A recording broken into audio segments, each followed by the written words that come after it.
BFM Business, journée spéciale industrie.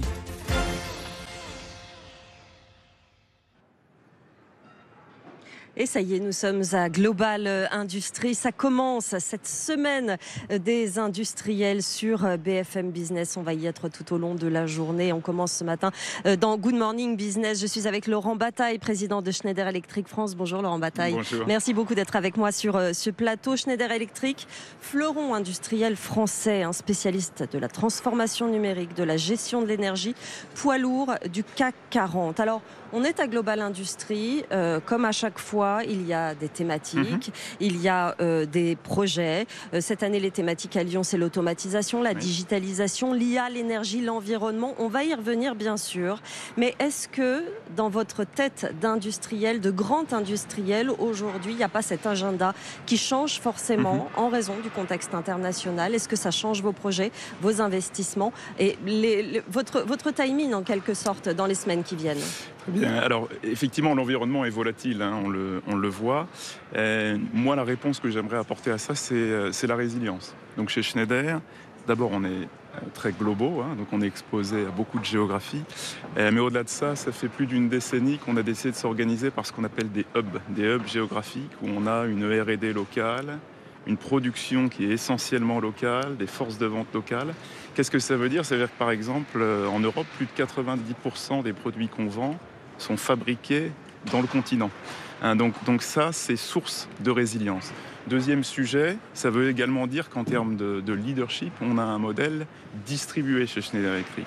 Donc nos leaders, ceux qui font partie par exemple du comité exécutif de l'entreprise, sont directement dans les géographies où on est présent, ce qui permet d'être très très proche du terrain et qui apporte beaucoup d'adaptabilité en fonction de la situation.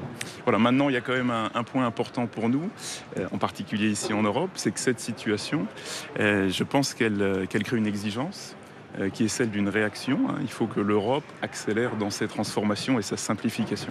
Exactement, parce que ce dont on parle et vos inquiétudes qui sont moindres en raison de ce fonctionnement par rapport à la guerre commerciale, aux droits de douane, ça on l'entend bien. Mais il y a cette Europe qui se réarme. Les industriels comme vous, spécialistes de la gestion de l'énergie notamment, vont être mis à contribution d'une façon ou d'une autre. Ça veut dire que ça prend quelle forme concrètement chez vous, possiblement? Alors nous, je dirais la priorité pour l'industrie européenne, c'est celle de la compétitivité. Ça fait quelque temps qu'on en parle et on l'a vu, 2024 n'a pas été une année facile pour les industriels européens. La France avait réussi à attirer plus d'usines que d'usines qui se ferment dans les 3 années précédentes. Donc 2024 est un risque de changer cette tendance et c'est là qu'il y a besoin d'une vraie réaction sur la compétitivité. Nous ici, vous le voyez, on est présent sur Global Industry, on va être présent toute cette semaine pour en parler, à la fois en tant que praticien, parce qu'en fait on est un industriel européen avec plus de 50 usines en Europe, dont la moitié en France, et puis deuxièmement parce qu'on aide les clients à trouver cette compétitivité. En particulier, il y a d'autres grandes transitions sur lesquelles il faut qu'on accélère en Europe. Oui. C'est la transition énergétique, mais également, et vous en parliez juste avant, la transition digitale, l'automatisation et la digitalisation.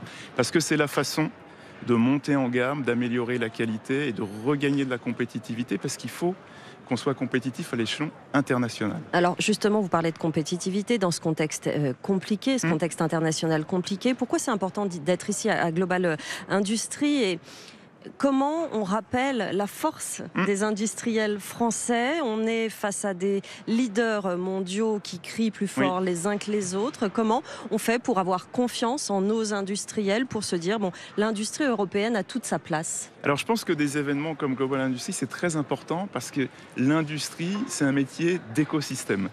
C'est pas une entreprise toute seule qui réussit. Généralement, vous le voyez dans les filières où on réussit. J'en sais rien, l'aéronautique par exemple, ou les équipements électriques dans notre cas, c'est l'ensemble de l'écosystème qui est compétitif et performant. Donc ça veut dire les fournisseurs, les intégrateurs, les ensembliers, les développeurs de solutions, les fabricants de machines. Voilà. Et ici, de temps en temps, c'est important que tout le monde se retrouve pour voir quelles sont les innovations, pour créer un sentiment également d'émulation. Parce que ce qui est important en économie, c'est également l'état d'esprit, c'est-à-dire un état d'esprit de conquête et de réaction et non pas simplement de se dire c'est plus difficile qu'ailleurs en Europe. Voilà. On en profite évidemment pour montrer beaucoup de nouveautés, en particulier sur le sujet des automatismes et de la digitalisation. Ce que je voulais quand même rappeler un fait, c'est que les usines en France, de façon générale, dans l'industrie, sont 2 à 3 fois moins automatisées que celles d'un certain nombre d'autres pays, comme l'Allemagne ou même la Chine.